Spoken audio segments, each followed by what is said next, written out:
It is 8:30 in the evening and the summer light is already dying. John F. Kennedy Jr. walks across the tarmac toward his single-engine Piper Saratoga. He is 38 years old. He is tanned, athletic, carrying a flight bag in one hand. His wife Carolyn is walking beside him. Her sister, Lauren Bissett, is with them. They are heading to Martha's Vineyard for a family wedding. His cousin Rory is getting married the following day, and John has promised to be there. He does a pre-flight check. He climbs in. The plane lifts off the runway at 8:38 inches the evening, and turns east toward the Atlantic coast. The air over the water is hazy. The horizon line is difficult to read. He files no flight plan. The radar track shows the plane climbing, leveling, beginning its descent toward the vineyard. Then something happens. The altitude drops from 2,200 feet to 1,100 feet in 30 seconds. Then, the radar goes silent. Somewhere over the black water off Gay Head on the western tip of Martha's Vineyard, the plane simply disappears. The Coast Guard begins a search. The Kennedy compound at Hyannis Port is quiet. And there is one question that no one on the ground can answer yet. Where did they go? Jacqueline Bouvier Kennedy Onassis. The name alone pulls something up in you. The pink Chanel suit, the pillbox hat, the face on a million magazine covers.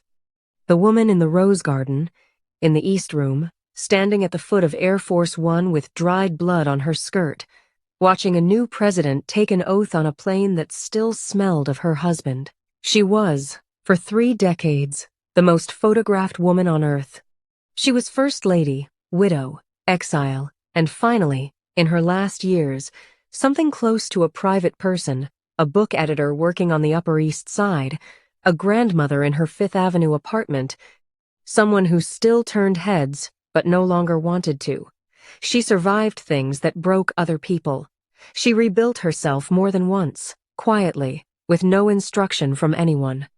But the thing she said most clearly, in the rare moments she said anything clearly at all, was that none of the rest of it mattered if she failed at being a mother. She said once that if you bungle raising your children, nothing else you do matters very much. She meant it.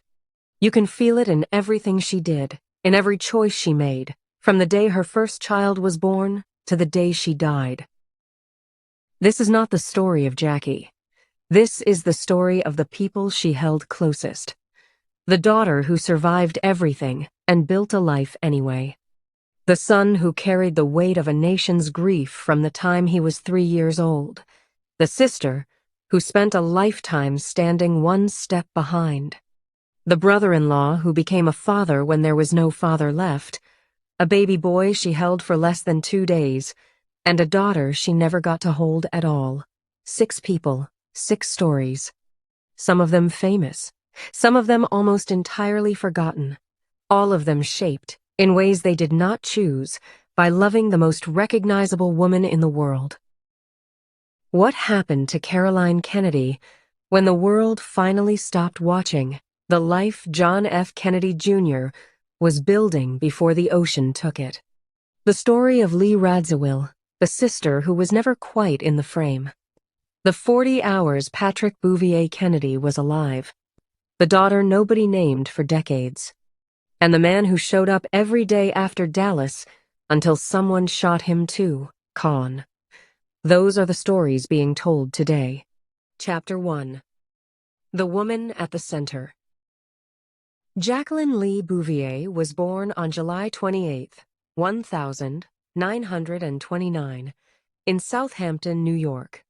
Her father was John Vernew Bouvier III, known as Black Jack, a stockbroker with a reputation for brilliance, extravagance, and a weakness for women that made him a difficult husband and an unforgettable father. Her mother was Janet Lee, a woman of exacting social ambition who divorced Black Jack when Jackie was 11 years old and remarried into a different kind of money entirely. Hugh Auchincloss was a Standard Oil heir. He had estates in Newport, Rhode Island, and McLean, Virginia. He had a life of stable, patrician comfort that Janet wanted for herself and her daughters. Jackie absorbed both worlds. Her father's world of romance and instability and absolute devotion, and her stepfather's world of correct manners and correct opinions and the correct way to enter a room. She was at home in neither. She paid attention in both. By the time she married John Fitzgerald Kennedy on September 12, 1953, at St. Two, Mary's Church in Newport, Rhode Island, she was 24 years old, already working as the inquiring camera girl at the Washington Times-Herald, already fluent in French and Spanish, and conversational in Italian, already someone who paid exquisite attention to how rooms were arranged and what pictures hung on which walls, and whether the flowers were right. JFK was 36. He was a senator from Massachusetts, with political ambitions that were visible from across any room. They were, by every account, a complicated match. Both were private people performing public lives. Both were competitive in ways they rarely acknowledged. He admired her. She understood him. That was real. The rest of it was complicated and human, and not entirely happy, which is also real. When JFK was elected president in November of 1960, Jackie was 31 years old and 3 months pregnant with their second child. She became First Lady while still recovering from the cesarean section that delivered that child.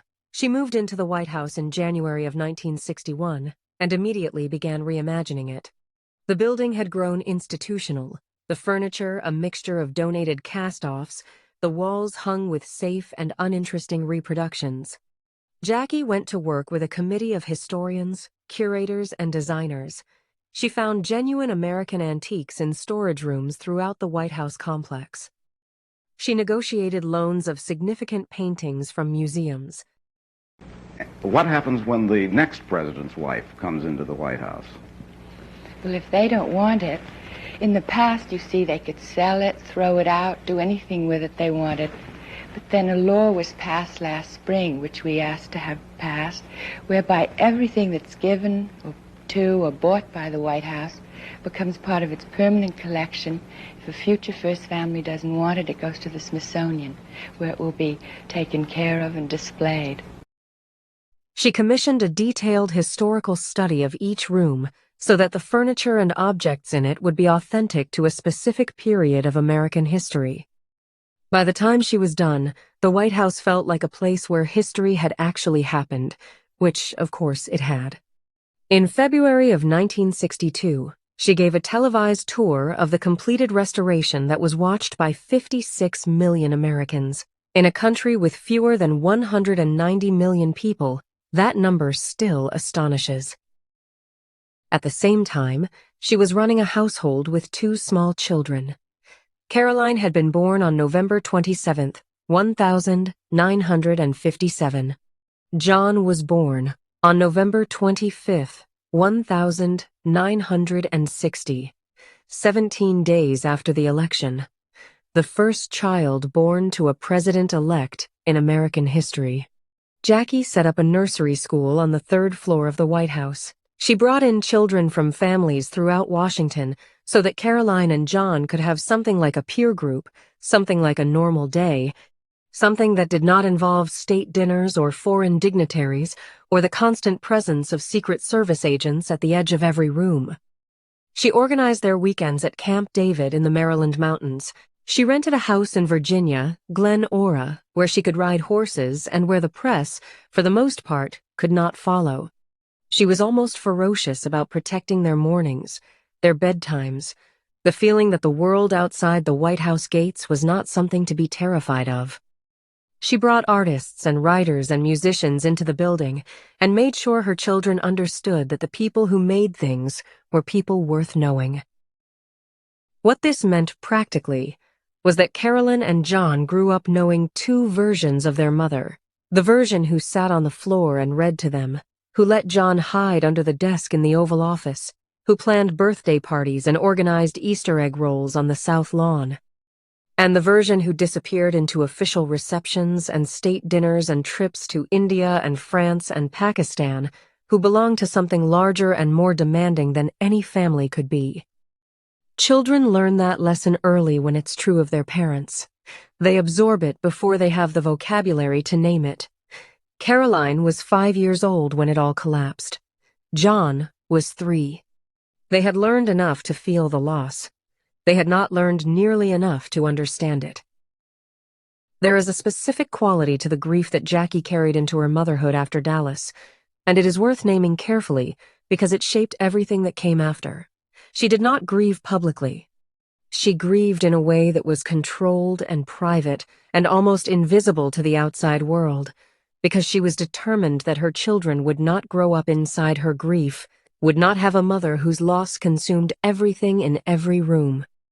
She wrote to a Catholic priest, Father Richard McSorley, in the weeks and months after the assassination, and those letters, portions of which were later made public, show a woman in real agony, genuinely uncertain whether she wanted to live, genuinely afraid of what she was facing, genuinely asking the hard questions. That woman existed.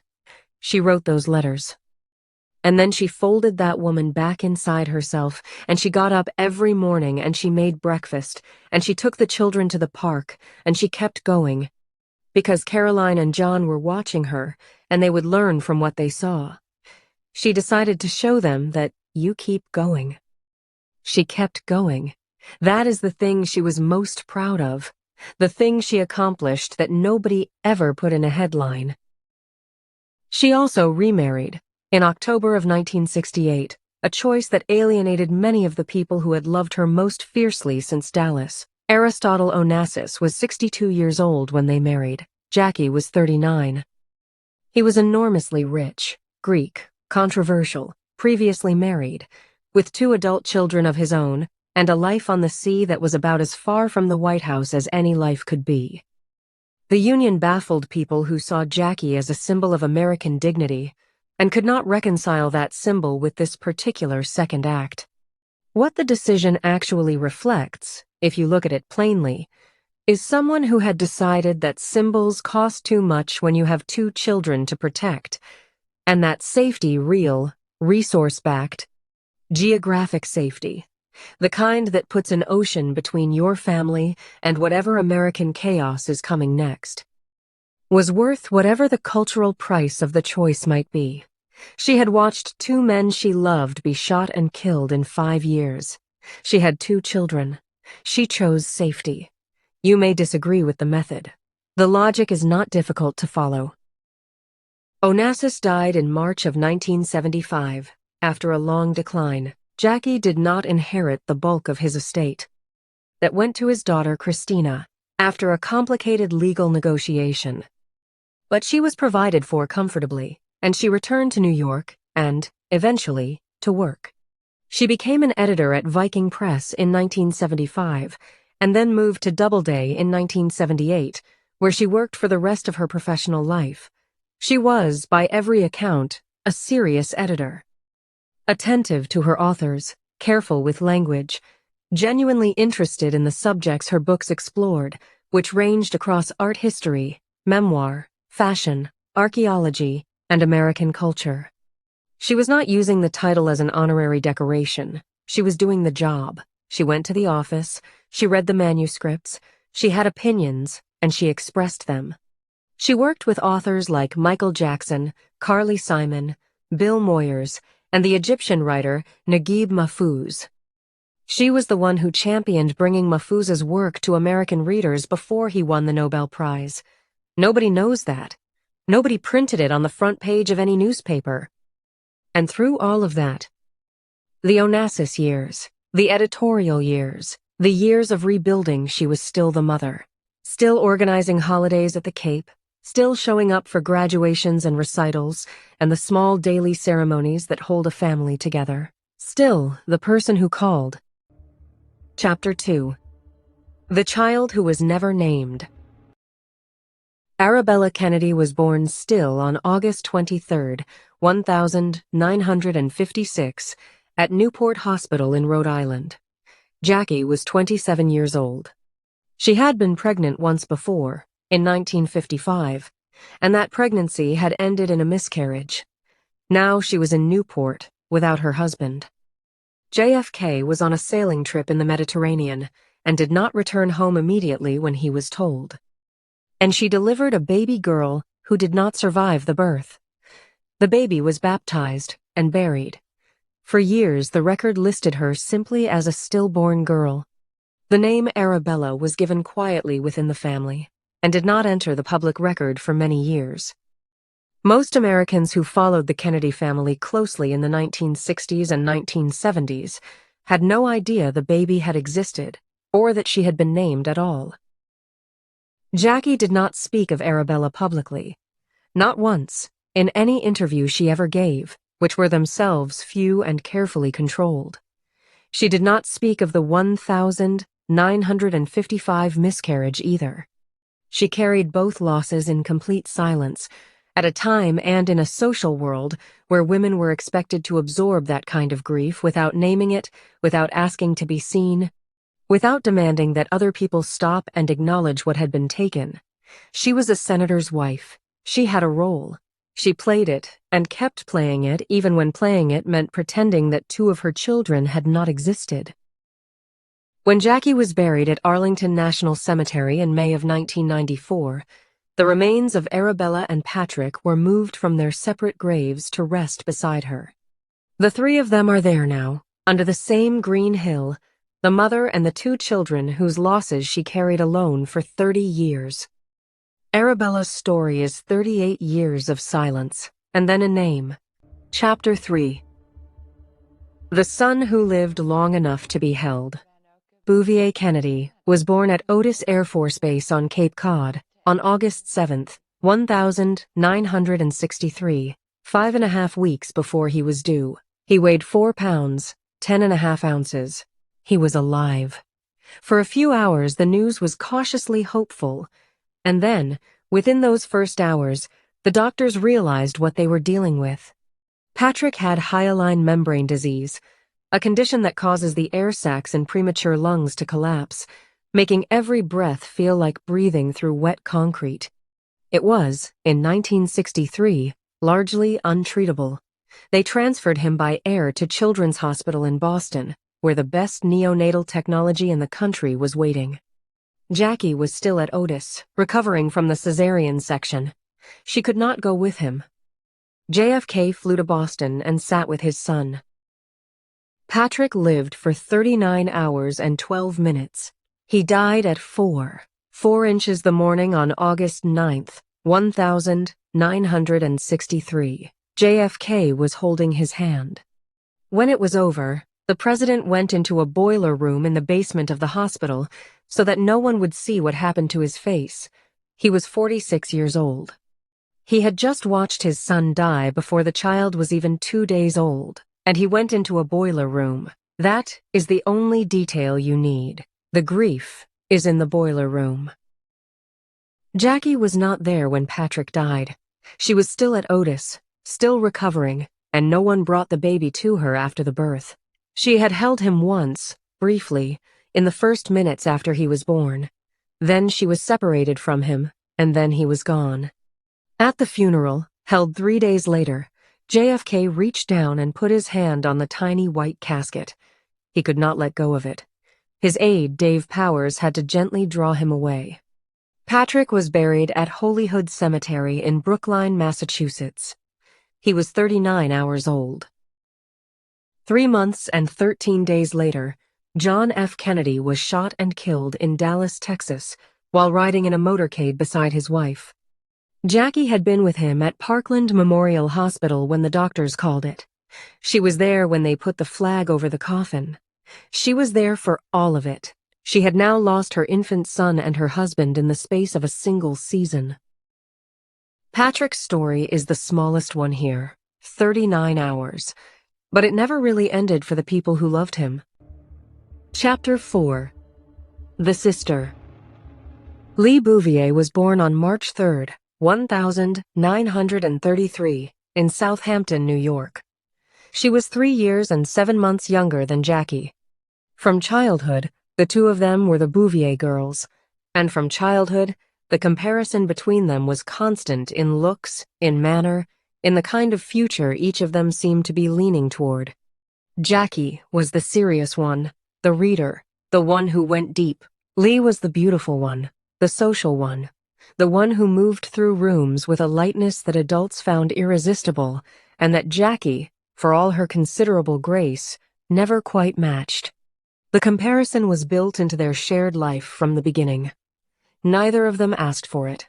Neither of them ever fully escaped it. Lee married twice. Her first marriage, in 1953, was to Michael Canfield, a handsome and charming publisher who worked for Harper & Brothers and who was, by most accounts, entirely unsuited to the life Lee had in mind. They divorced in 1959. Her second marriage, also in 1959, was to Prince Stanisław Albrecht Radziwiłł, a Polish-born aristocrat who had fled Europe after World War II, settled in London, and built a real estate business substantial enough to fund a genuinely aristocratic life. He was 44 years old when they married. Lee was 26. The title was real. The flat in Belgravia was real. The summers on Aristotle Onassis's yacht Christina were real. The life was exactly what Lee had been aiming for. And then, in January of 1961, her sister became First Lady of the United States. What this meant practically was that the most famous woman in the world was Lee's sister. Every room Lee entered from that moment forward, the question was in the air before anyone spoke it. What is it like? What is she really like? Is she as perfect as she seems? Lee was interesting in her own right. She had real taste, a genuine eye for design and decoration, and a natural authority in rooms that had nothing to do with Jackie. None of that mattered, at least not to the people writing about her. She was the sister. She was the one who stood to the left. She and Stas had 2 children together. Anthony Radziwiłł was born in August of 1959. Anna Christina Radziwiłł, called Tina, was born in March of 1960. Lee raised them largely in London, keeping them as far from the press as the Radziwiłł name would allow, which was, in truth, never quite far enough. She was aware of what she was doing. She had watched her sister navigate exactly the same problem. When JFK was assassinated on November 22, 1963, Lee was in Greece. She flew to Washington immediately. She was in the White House within hours. She was there through the viewing, through the planning, through the long, awful hours before the funeral. She stood at Arlington in a black coat, one step behind Jackie, watching the flag folded and presented, watching the casket lowered. She was the only other person alive who had grown up in the same house as the woman in the pink suit. She was the only one who knew Jackie before Jackie was Jackie. That mattered. In those first days after Dallas, that mattered more than anything else in the world. In the years that followed, Lee tried several things.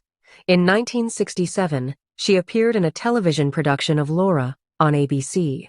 She had real support going in. Truman Capote championed her publicly, introduced her to producers, believed genuinely that she had a natural presence on screen. The critics did not agree. The production was neither a success nor a disaster. It was simply a project that did not work. She moved on. Her friendship with Truman Capote deserves its own paragraph, because it was one of the most genuine friendships of her adult life, and it illuminates something about who Lee was that the celebrity profiles rarely caught. Capote was, in the late 1960s and early 1970s, one of the most famous writers in the world, and he moved through the upper reaches of New York and European society with an ease that was itself a kind of art. He collected the women he called his swans beautiful, stylish, socially prominent women who formed his primary social world. Lee was among the most central of them. She was not his swan in the ornamental sense. She was genuinely his friend. They talked honestly. They made each other laugh. He believed in her talent in a way that was not merely flattery, and she in turn gave him something he genuinely needed, which was a relationship with someone who was entirely real with him. When Capote published a chapter from his unfinished novel, Answered Prayers, in Esquire magazine in 1975, It contained thinly veiled portraits of several of his swans, drawn with a cruelty that was unmistakable and that ended many of those friendships permanently. Lee did not entirely abandon him after answered prayers. She was, according to people who knew them both, one of the very few who did not. That says something about her, about what she understood about loyalty and about human mess, and about not making people into symbols who were just people. She worked in interior design and decoration throughout the 1970s and 1980s, and in that world, she had real skill and real recognition that had nothing to do with her sister's name. She designed interiors for private clients and was recognized within the design world as someone with a genuine eye, a rigorous sense of proportion, a feeling for how objects relate to the spaces they occupy, an ability to mix historical pieces with contemporary ones in a way that felt intentional rather than merely accumulated. She published a book in 1974, Happy Times, a collection of photographs and memories from her life in London and New York and on the water, that was warm and personal and entirely her own voice. She had a voice. It was distinct. The magazines kept putting Jackie's name in the first sentence when they wrote about the book, and Lee would give the interview and answer the questions and go home and keep working. Her marriage to Stas Radziwill deteriorated through the late 1960s and into the 1970s. They separated and eventually divorced in 1974. Stas died in 1976. Lee raised Anthony and Tina on her own after that, in New York and London, continuing the same pattern she had watched Jackie maintain. Keep them close, keep them out of the papers, let them grow up outside of whatever story the press wanted them to be inside of. Anthony became a documentary filmmaker and television producer. He produced the ABC News magazine 20/20 and won Emmy Awards for his work. He was good at what he did. He was also John Kennedy's closest friend. They had grown up together, spent summers together, understood each other in the specific way of two people who have been inside the same strange world since birth, and can therefore be entirely honest with each other about what it costs. Their friendship was one of the genuinely lovely things to come out of all of it. She outlived Jackie, who died in May of 1994. She outlived Stas. She was there when Anthony, her son, was diagnosed with a rare form of cancer in 1988. He was 29 years old. He fought it for more than a decade, through surgeries and treatments and periods of remission that gave everyone hope, and periods of decline that took it away again. His closest friend, through all of it, was his cousin John F. Kennedy Jr. The two of them were bound together by their shared background, by the particular loneliness of having grown up as the children of the most famous women in the world, by a genuine love that was warm and loyal and without performance of any kind. On July 16th, 1999, John's plane went down over the Atlantic. Anthony Radziwill was gravely ill at that point, already near the end. He died on August 10th, 1999. He was 40 years old. Lee had lost her nephew and her son in the same 25 days. She was 66 years old, and she had been losing people she loved for 40 years, and she absorbed it as she had always absorbed everything. With her face composed and her grief carried privately, and her next project already forming somewhere in the back of her mind, because that was how she had always lived and she was not going to stop now. Lee Radziwill died on February 15th, 2019, in her apartment in New York City. She was 85 years old. In the final years of her life, she was largely out of the public eye, which she had always wanted and rarely been allowed. The obituaries, almost without exception, described her first as Jackie Kennedy's younger sister. She would not have been surprised. Lee Radziwill's story is the story of a woman who spent her entire life inside someone else's frame, and who was more interesting than the frame ever let you see. Chapter 5. The Brother-in-Law Who Became the Father. Robert Francis Kennedy was born on November 20th, 1925, in Brookline, Massachusetts. The same town, the same street almost, where his brother John had been born 7 years earlier.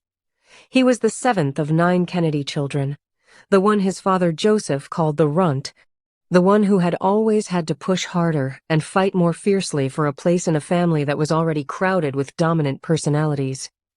He was smaller than Joe Jr. and Jack. He was more serious, more direct, more willing to sit with uncomfortable truths longer than the rest of them.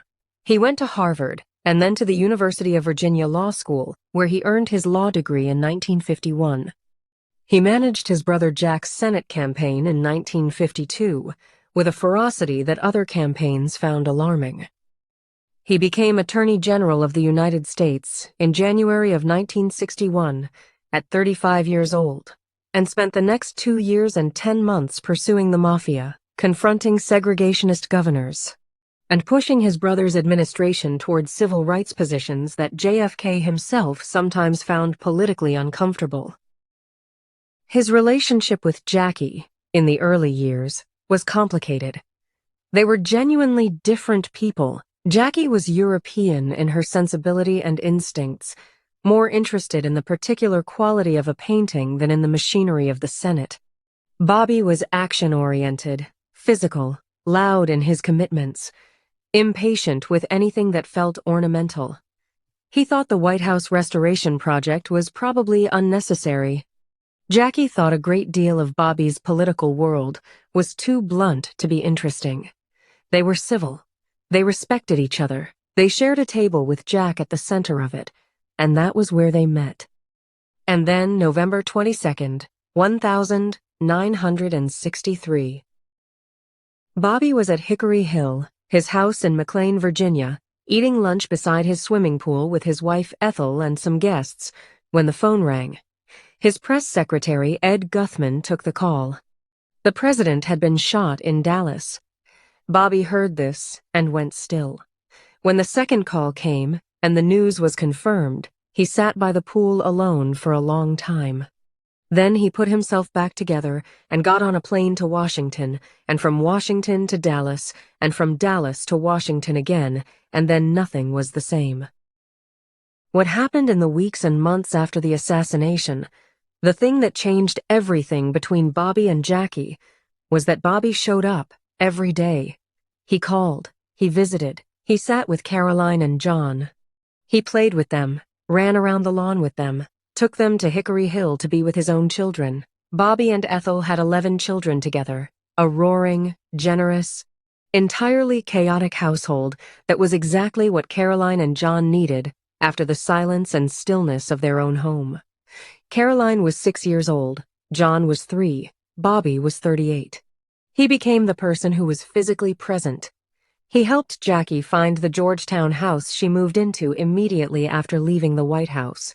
He helped her find the apartment on Fifth Avenue overlooking Central Park that would be her home for the rest of her life. He flew to New York to have dinner with her when she was struggling. He called her in the middle of the afternoon for no reason except to check that she was still holding on.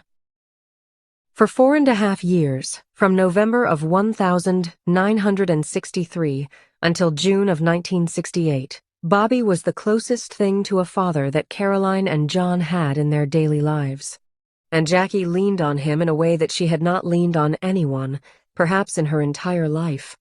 There are accounts from that period, documented by biographers who interviewed people who were present, of long conversations between Bobby and Jackie about what it means to keep going after something like that, what it means to stay present when staying present is the hardest possible thing. They understood each other in a language that required almost no translation, because they had both been in the same limousine, in the same motorcade, in the same city when it happened, and the world after that was a different world from the one they had lived in before. By 1968, Bobby had announced he was running for president. He had won Oregon narrowly, and then California definitively.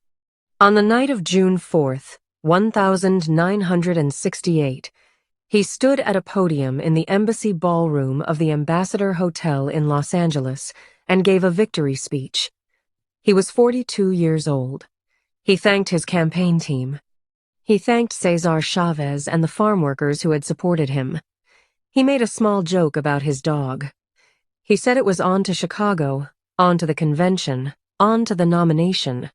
He turned to walk through the kitchen of the hotel, the faster route to where the press was waiting. Sirhan was standing in the kitchen. He fired 8 shots. 3 hit Bobby. The wounds were to his head and neck. He was taken to Good Samaritan Hospital. He never regained consciousness.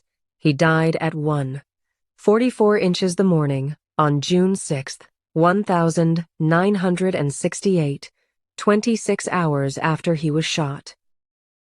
Jackie was in New York when she heard. She flew to Los Angeles immediately. She was at the hospital. She was at the funeral at St. Patrick's Cathedral in New York. She was at Arlington, standing at the graveside, 20 feet from where Jack was buried, watching them put Bobby into the ground. She was 38 years old. She had now stood at 2 assassinations, 2 funerals, 2 grave sites at Arlington in 5 years. 3 months later, in October of 1968, she married Aristotle Onassis. The world never entirely forgave her for that. The calculation looked cold from the outside.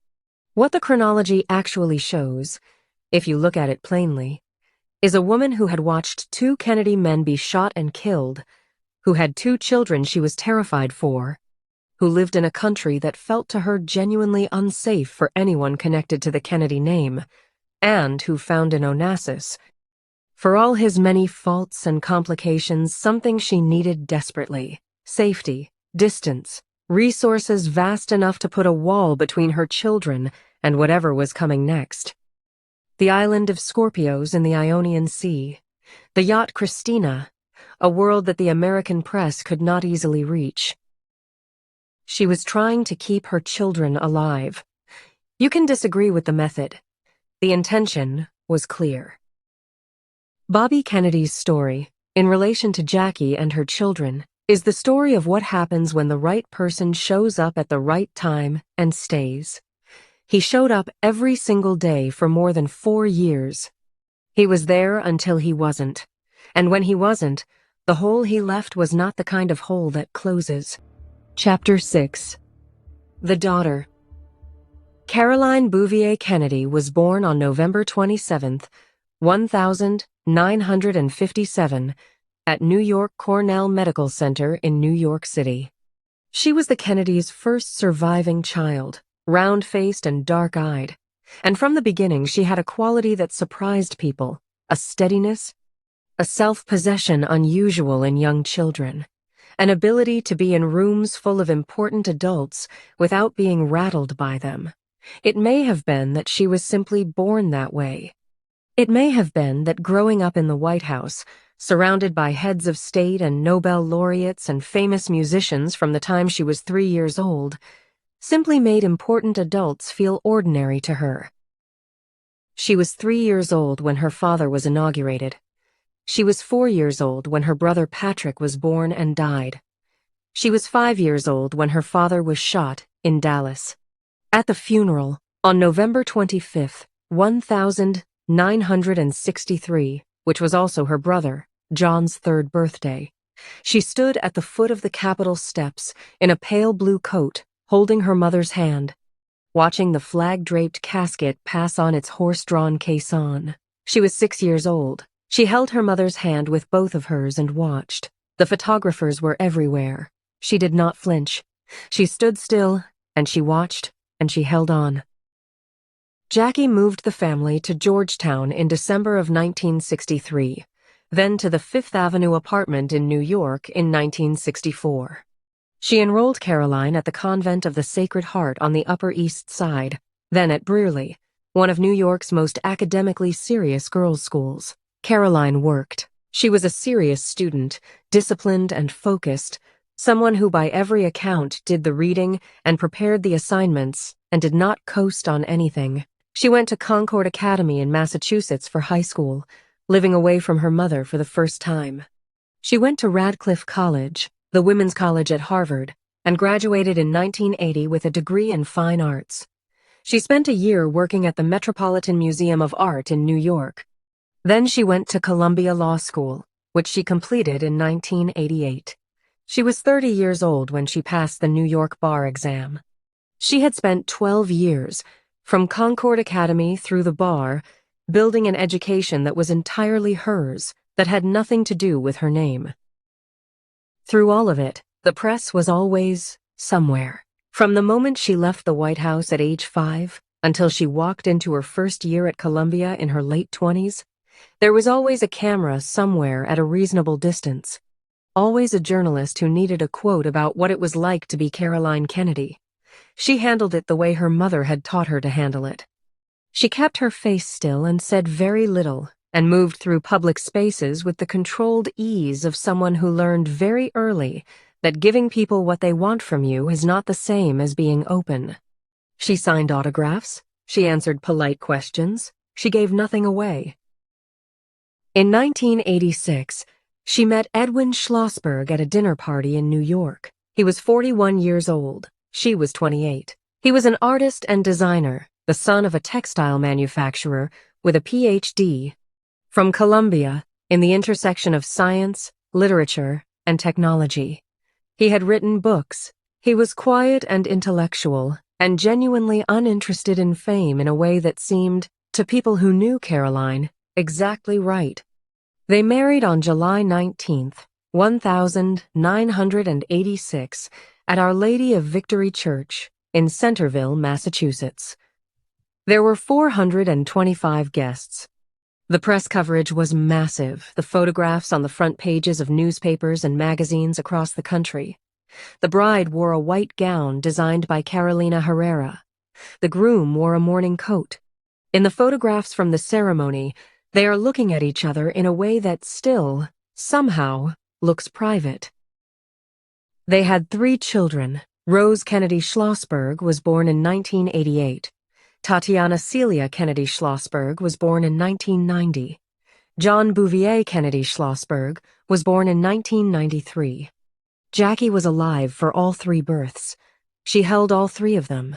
She was a grandmother with an apartment on Fifth Avenue, and a house in Martha's Vineyard, and a career she loved as an editor at Doubleday, where she worked on books about art and design and American history and Indian culture, books she chose because she genuinely wanted them to exist. She died on May 19th, 1994, of non-Hodgkin's lymphoma, at her apartment. She was 64 years old. Caroline was 36. For the next 5 years, Caroline stayed largely out of the public eye. She raised her 3 children. She worked with the American Ballet Theater and the New York City School System's Fund for Arts Education. She co-authored several books on the Bill of Rights, on privacy law, on poetry that were serious and well-reviewed, and largely overshadowed in the press by photographs of her at events. She was doing real work. The real work kept getting described as the hobby of someone famous. And then July of 1999. John's plane went down on July 16th. The search went on for 5 days. Caroline was 41 years old. She was at Hyannis Port with the family. She was there when the Coast Guard search became a recovery operation. She was there when they found the wreckage on July 21st. She was there on July 22nd when the Navy ships scattered the ashes of John and Carolyn and Lauren over the water near the crash site. She stood at the railing and watched it happen. She was the last surviving member of her immediate family. Her father, gone when she was 5. Her brother Patrick, gone before she could form a memory of him. Her mother, gone when she was 36. And now John, gone at 38. She was 41 years old, and she was the last one. In 2008, she did something that surprised nearly everyone. She wrote an op-ed in the New York Times in January, endorsing Barack Obama for president. She wrote that he made her think of what she had heard about her father. She had never done anything like that publicly, had never used her name and her family's history in a political way. It landed with enormous force, partly because of what she said, and partly because of who she was, and what she had clearly been carrying quietly all those years. Then, in December of 2008, she entered her name for consideration for the New York Senate seat that Hillary Clinton would be vacating. The scrutiny was enormous. She was photographed, followed, analyzed, and questioned in a way she had successfully avoided for most of her adult life. After several weeks, she withdrew her name. She cited personal reasons and said nothing more. In 2013, President Obama nominated her to be the United States ambassador to Japan. She was 55 years old when she arrived in Tokyo. She spoke no Japanese. She began to learn. She traveled to all 47 of Japan's prefectures, meeting local officials and business leaders and ordinary people across the country. She worked on trade policy, on the North Korea security challenge, and on the long-running dispute over the American military base in Okinawa, one of the most difficult and sensitive issues in the entire American-Japanese relationship. She worked on it with seriousness and patience and skill. The Japanese press, which is skeptical of celebrity appointments and does not hide its skepticism, warmed to her. She served until January of 2017. She was 59 years old when she left Tokyo. In 2022, President Biden nominated her as ambassador to Australia. She was confirmed in April of that year. She has been in Canberra since. She is 66 years old. She goes to work. Caroline Kennedy's life, if you step back and look at the whole of it, is one of the more extraordinary things produced by the second half of the 20th century. She lost her father when she was 5. She lost her mother when she was 36.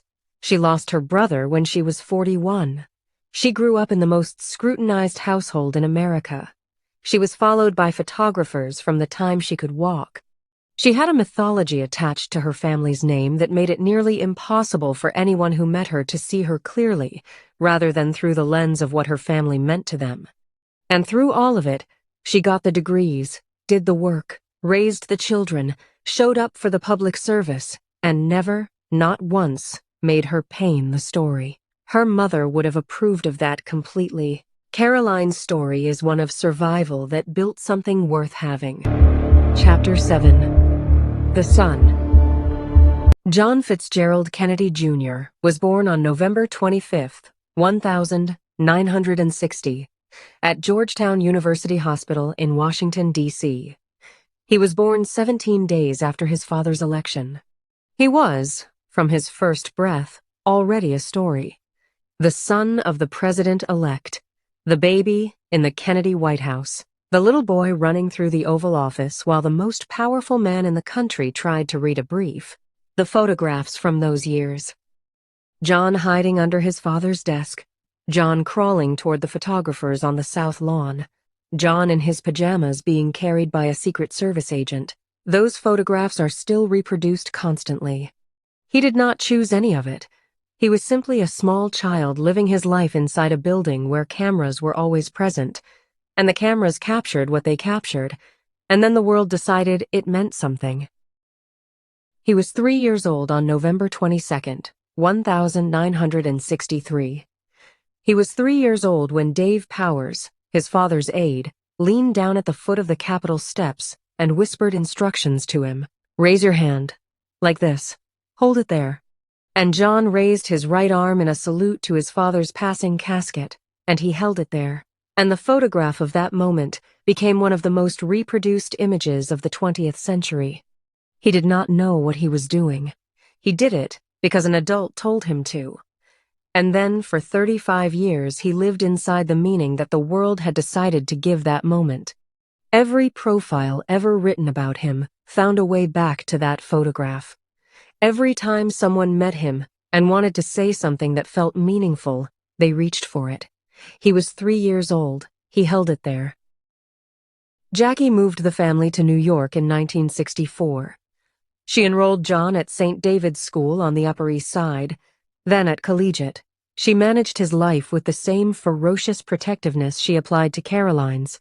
Fewer interviews, fewer photographs, fewer of everything that the public appetite for Kennedy mythology wanted, and she was not willing to give.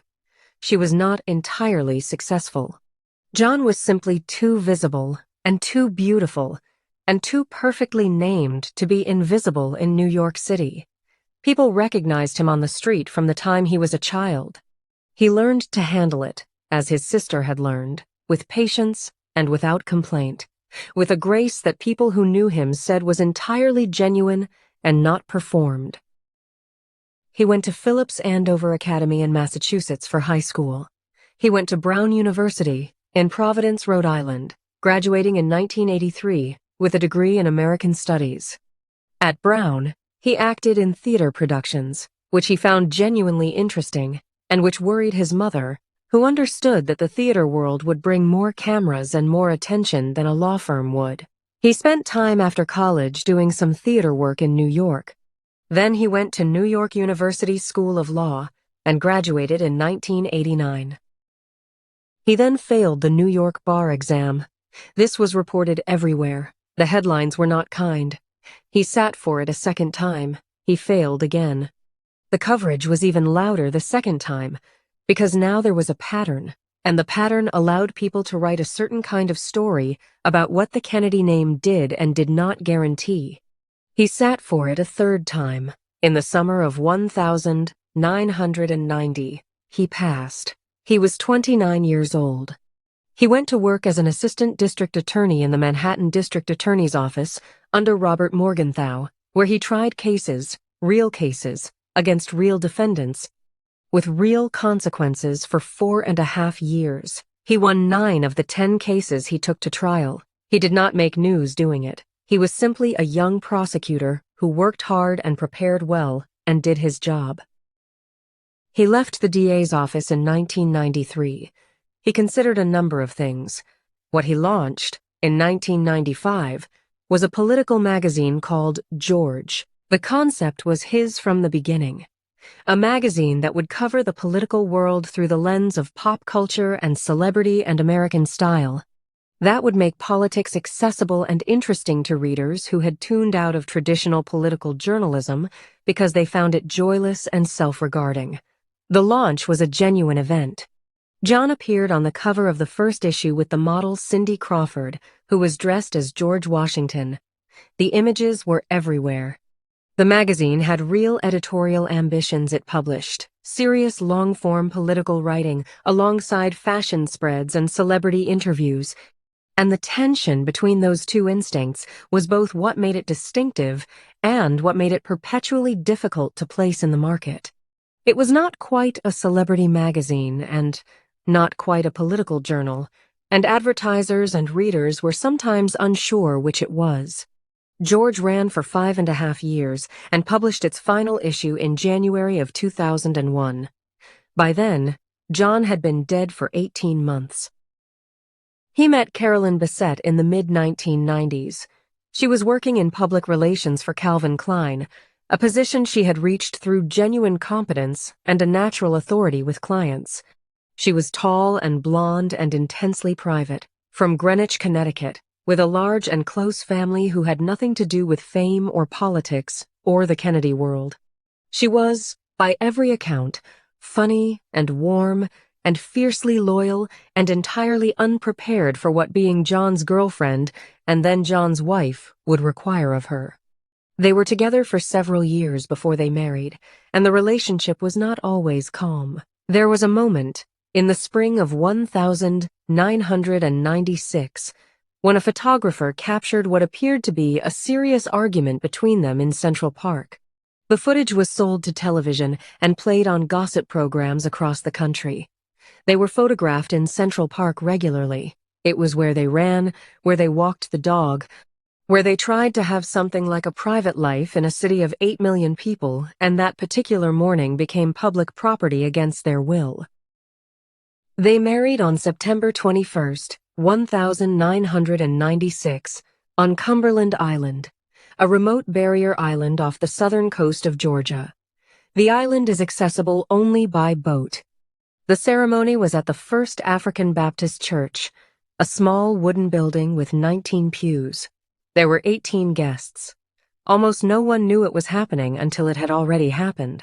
Carolyn wore a pearl gray silk crepe gown designed by Narciso Rodriguez, a Colombian-American designer who was not yet widely known, and the photographs of the dress, which emerged a day after the wedding, launched Rodriguez into international recognition almost overnight. John wore a dark suit. They looked at each other during the ceremony with an expression that photographers struggled to describe and kept reaching for, because it was private in a way that made the cameras feel like an intrusion, even though the cameras were there specifically to capture it. The marriage was real. It was also difficult. Carolyn found the level of attention relentless in a way that John, who had grown up inside it, had the tools to manage, and she did not. She was followed on the street. Her weight was analyzed in tabloids. Her friendships were reported on.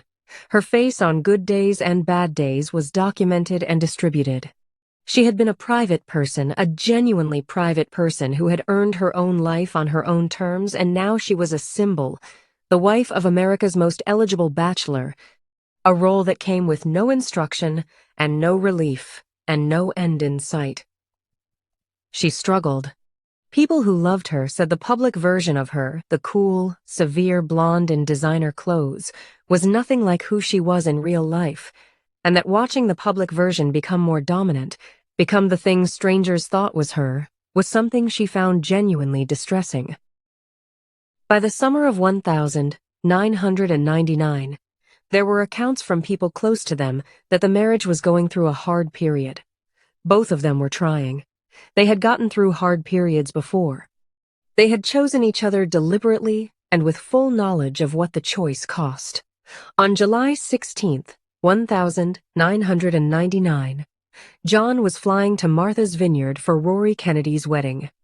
Carolyn was with him. Her sister, Lauren, 34, a vice president at Morgan Stanley, was in the back of the plane. She was taking the flight to the vineyard and planned to catch a separate ferry from there.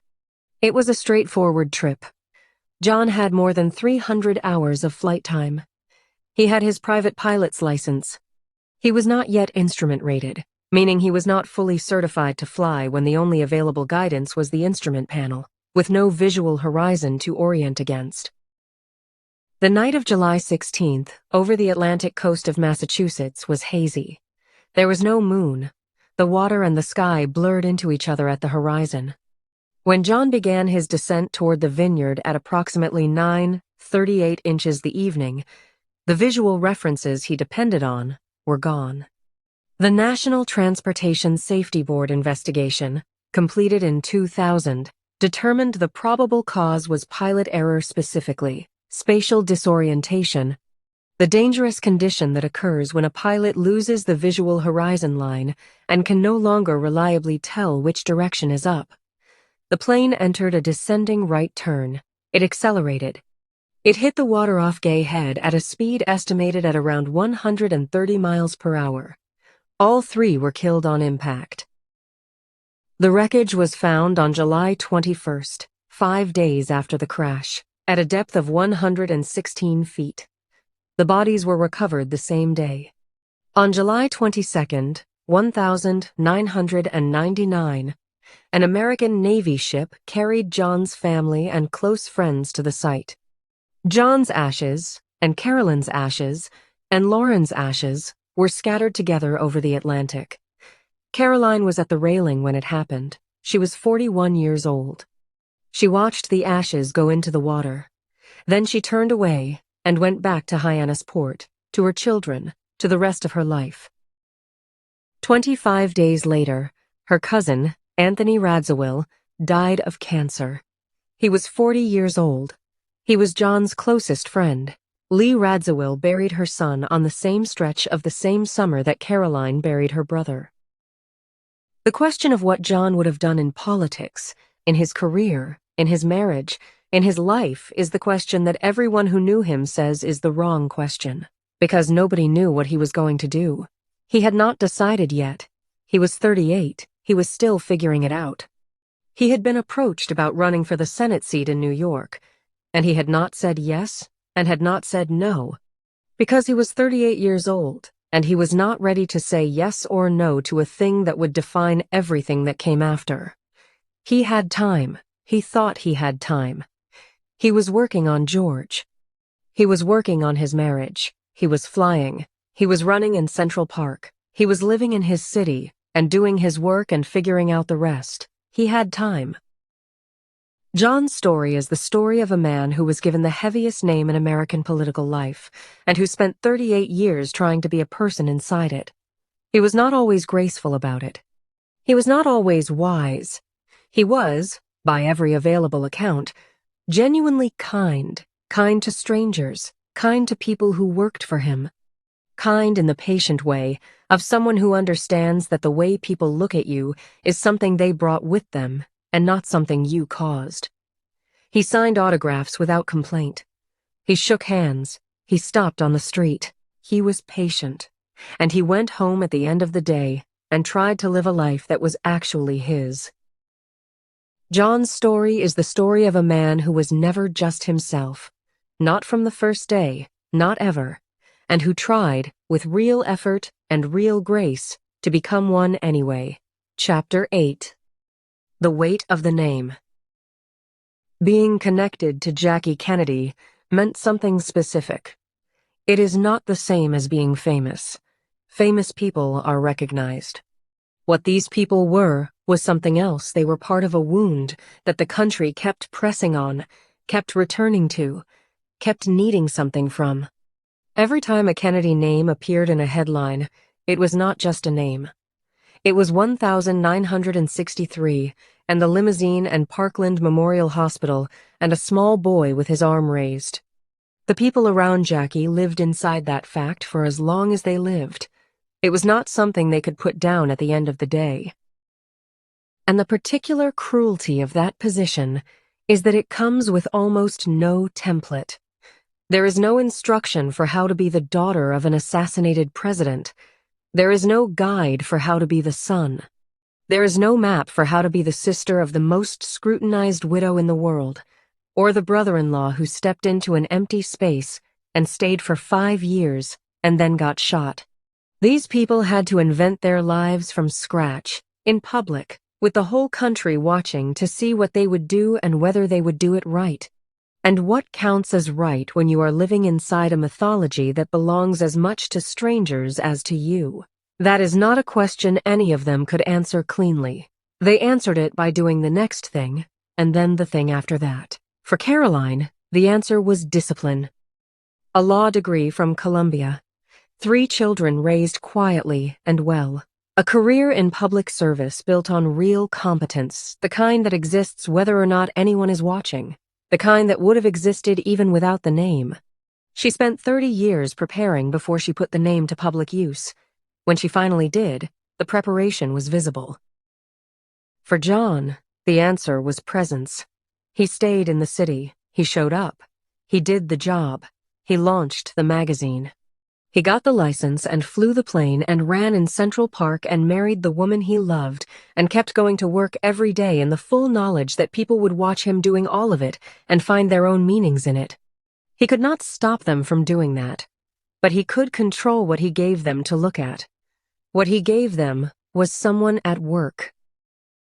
For Lee, the answer was pursuit, always reaching. Always the next project, the next move, the next version of herself she was trying to build. Actress, decorator, memoirist, design consultant, social figure, friend. She never stopped. She kept going at 60 and 70 and into her 80s, because stopping would have meant becoming the footnote that other people's stories wanted her to be. She refused to be a footnote. She kept moving until she couldn't anymore, and she died at 85 inches her own apartment in her own city. For Bobby, the answer was action. He showed up every single day after Dallas. He played with the children. He sat with Jackie. He ran for president with the full knowledge that it might get him killed, because he believed that what he was running for was worth the risk. It got him killed. He ran anyway. For Patrick, there was no answer. He had 39 hours. What they all share, the thing that binds every one of these stories together, is that none of them asked for any of it. Patrick didn't ask, Arabella didn't ask, Caroline was 5 years old. John was 3. Lee was born 3 years after her sister into the same family and the same set of impossible expectations. Bobby was simply the person who was standing there when it mattered. None of them signed up for the story they were inside. They were simply the people who loved the woman at the center of it, or who were loved by her, and that turned out to be enough to change everything about the life they were going to live. And what is also true, the thing that sits underneath all of these stories and that rarely gets said plainly, is that Jackie loved them back, really loved them, in the specific way of someone who is paying close attention. She knew what Caroline needed, and she knew what John needed, and she knew what Lee needed, and she knew what Bobby needed, and she gave all of them as much as she was capable of giving while also holding herself together, which was itself a full-time job. She was not a perfect mother, or a perfect sister, or a perfect friend, or a perfect widow. She was a person trying hard in impossible circumstances, and the results, the children she raised, the relationships she maintained, the life she built reflect a level of effort and care that the mythology tends to swallow. There is something that happens over the course of a life like hers where the person disappears inside the symbol. People stop seeing Jackie Kennedy and start seeing an idea, grace, loss, dignity, Camelot, whatever the shorthand they carry. The people in this story were the ones who still saw the person.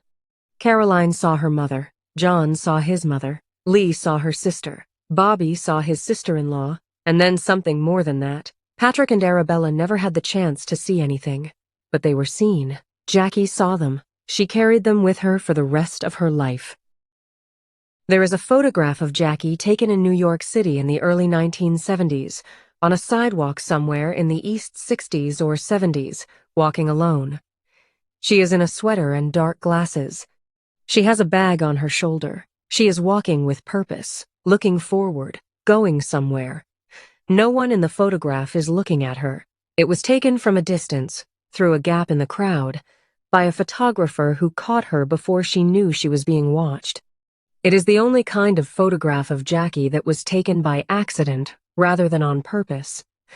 And the thing about it is how completely at ease she looks, how entirely herself, how much like someone who is simply walking to wherever she is going, without the weight, without the performance, without the awareness of the cameras, just a person going somewhere.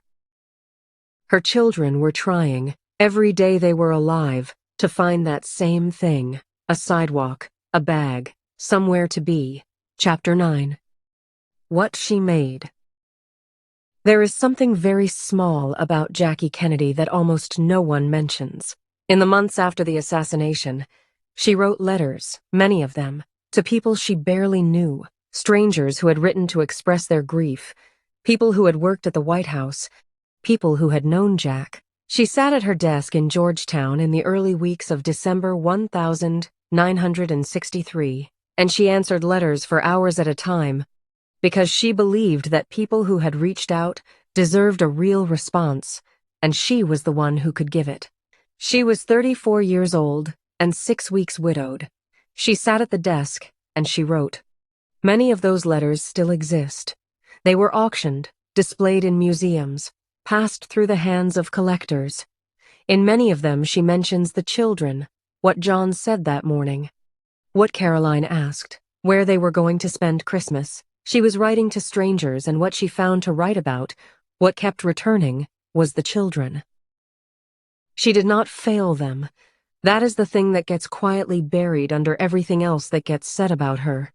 Given the weight of what she was handed, given the visibility and the grief and the danger and the impossible expectations, the fact that both Caroline and John grew into adults who were capable of love, capable of real work, capable of genuine friendship and commitment and kindness, is not incidental. It is the result. It is the thing she was trying to make. It is what she made. And now, when you go back to the beginning of this story, to the evening of July 16th, 1999, to the hazy sky over the Atlantic coast of Massachusetts, to the plane turning east over the water, it looks different than it did at the start, because now you know who was in that plane. Not America's most eligible bachelor, not a symbol or a mythology or a piece of unfinished Kennedy history. A man who was 3 years old in a blue coat with white gloves, who raised his arm because an adult told him to, who spent the next 35 years trying, seriously and imperfectly, and with real effort, to become a person that moment had not already written the entire ending for. He was almost there. He had the magazine, the marriage, the city he loved, a sister waiting for him at Hyannis Port. He had a plane and a license and a place to go. He was 38 years old. He had just enough time left to still be figuring it out. He almost made it all the way into his own life. Jackie Kennedy's story has been told through the pink suit and the pillbox hat, the diamonds and the state dinners, the grace and the mythology. This was the story of the people she held closest, the ones who carried the weight of being loved by someone the entire world was watching. Every one of them earned something real, in the end, with what they were given. That is worth knowing. If you enjoyed this video, please like and subscribe to our channel so you never miss out on more fascinating stories.